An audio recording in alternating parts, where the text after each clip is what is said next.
السلام علیکم۔ گریٹر اسرائیل کا شیطانی منصوبہ 4 نکاتی ایجنڈے پر استوار ہے، جس پر یہودیوں اور قدامت پسند مسیحیوں نیو کانسکا کا مکمل اتفاق ہے۔ آپ دیکھ رہے ہیں الفا ویوز، اور نئے آنے والوں سے گزارش ہے کہ اس چینل کو سبسکرائب کریں اور بیل آئیکن پر کلک کریں تاکہ ہمارے آنے والی ویڈیوز کی اپڈیٹ آپ تک پہنچتی رہے، جس کی تکمیل کے لیے وہ سر دھڑ کی بازی لگانے پر تلے ہیں۔ اس کے 4 مراحل کی ترتیب میں اول سب سے پہلے خوفناک اور بڑی جنگ، دوسرے نمبر پر مسلمانوں کے 2 اہم ترین مقامات کا انہدام، تیسرے نمبر پر معبد کی تعمیر، اور چوتھے نمبر پر حضرت داؤد کی تاج پوشی کے لیے استعمال ہونے والے پتھر یعنی تھرون آف ڈیوڈ کو نو تعمیر شدہ معبد میں رکھا جانا ہے۔ پروٹوکول آف زایان 1897 میں بنے تھے اور گریٹر اسرائیل کا نقشہ تیار ہوا تھا۔ اس نقشہ میں ایک سانپ ان تمام علاقوں کو اپنی گرفت میں لیے ہوئے ہے۔ دنیا بھر میں کل 1.5 کروڑ یہودی ہیں، جس میں سے صرف 35 لاکھ وہاں آئے ہیں۔ انہوں نے تمام یہودیوں کو اسرائیل لا کر آباد کرنا ہے۔ اس کے لیے انہیں جگہ چاہیے۔ واقعات کی ترتیب کچھ یوں بیان کی جاتی ہے کہ سب سے پہلے قیامت صغریٰ آرماگیڈون یعنی بہت بڑی اور خوفناک جنگ ہوگی۔ عام فہم الفاظ میں شاید اسے تیسری عالمی جنگ کہا جا سکتا ہے، جس کا میدان جنگ اسرائیل میں مجیدو نام کی ایک پہاڑی اور اس کے ارد گرد کے علاقہ کو بتایا جاتا ہے۔ مسیحی اور یہودی بائبل کی کتاب مکاشفات سے اس قیامت صغریٰ کہلانے والی جنگ کی سند لاتے ہیں، جس کے بعد گریٹر اسرائیل یا وسیع تر اسرائیل کا مرحلہ آئے گا۔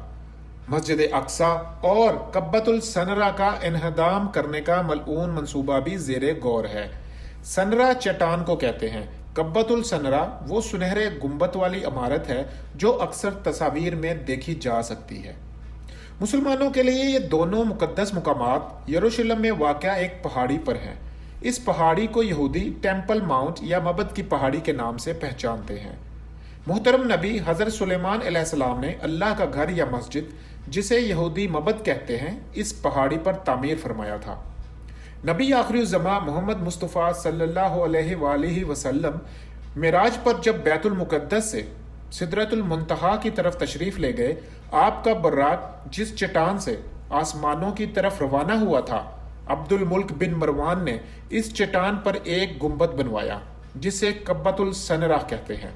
اردن کے شاہ حسین مرحوم نے اس گنبد پر سونے کی چادر چڑھائی تھی، جس کا وزن لگ بھگ 35 ٹن بتایا جاتا ہے، اور یہودیوں نے یہ حضرہ رسائی کی تھی کہ یہ سونا ایک دن ہمارے نئے معبد کے کام آئے گا۔ یہ وہی ٹیمپل ماؤنٹ ہے جس کے نام پر صلیبی جنگوں ٹیمپل نائٹ کے نام سے مشہور ہوئے، یعنی حضرت سلیمان علیہ السلام کی پہاڑی کی حفاظت کے لیے لڑنے والا سالار 1099 میں صلیبیوں کا یہ مقدس جنگجوؤں کا سلسلہ شروع ہوا تھا۔ قبۃ السنرا کے ساتھ مسجد عمر تھی، وہاں مسجد اقصیٰ ہے۔ مسلمانوں کی لا علمی کا عالم تو یہ ہو چکا ہے کہ انہیں قبۃ السنرا اور مسجد اقصیٰ میں فرق کا بھی علم نہیں۔ عمومی طور پر سنہرے گنبد والی مسجد کو ہی مسجد اقصیٰ تصور کر لیا جاتا ہے، حالانکہ حقیقت یہ نہیں۔ یہ بھی ایک گہرا دکھ ہے کہ جن وارثوں کو اپنے اثاثوں کا ہی علم نہ ہو، وہ ان کے دفاع اور تحفظ کے لیے کیا کر سکیں گے۔ ڈاکٹر اسرار کے الفاظ میں گزشتہ 1900 برس سے یہودیوں کا خانہ کعبہ گرا پڑا ہے۔ 70ویں عیسوی میں ٹائٹس رومی نے یہ معبد گرایا تھا۔ مسلمانوں نے یہ کام نہیں کیا تھا، رومی بت پرست تھے اور ان کے ہاتھوں یہ کام ہوا۔ یہودیوں نے تیسرا معبد تعمیر کرنا ہے۔ 1967 میں انہیں جگہ کا قبضہ مل گیا۔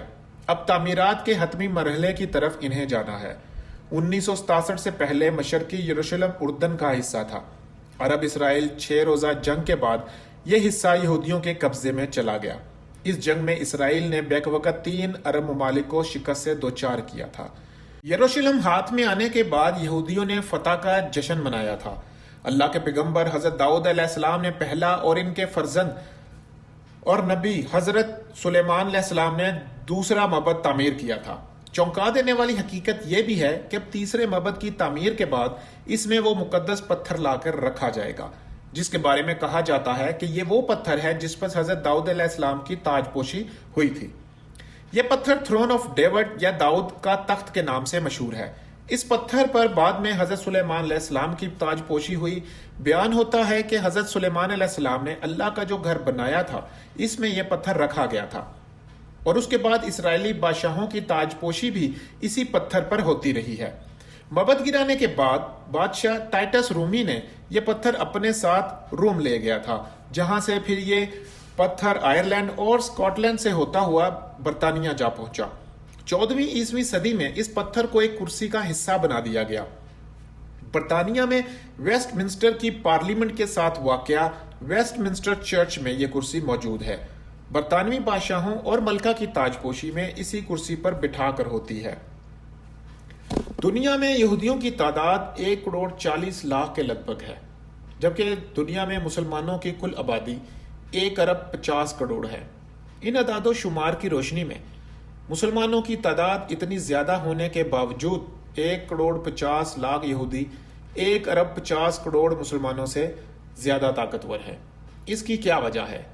اور اس کی وجہ صرف اور صرف بے عملی ہے۔ سیکولر ترکی کی مسلح افواج سے طویل پنجہ ازمائی کر کے شکست دینے والے بوڑھے دانشمند ترک نجم الدین اربکان نے مسلمان حکمرانوں کی حالت زار پر تبصرہ کرتے ہوئے کہا تھا کہ 1.5 ارب مسلمان 80 لاکھ یہودیوں کا مقابلہ کرنے کی بجائے خدائی مدد اور ابابیلوں کے انتظار میں ہیں۔ مجھے یقین ہے کہ اگر یہ ابابیلیں آ بھی گئیں تو وہ کنکریاں یہودیوں پر نہیں، بے عمل مسلمانوں پر برسائیں گی۔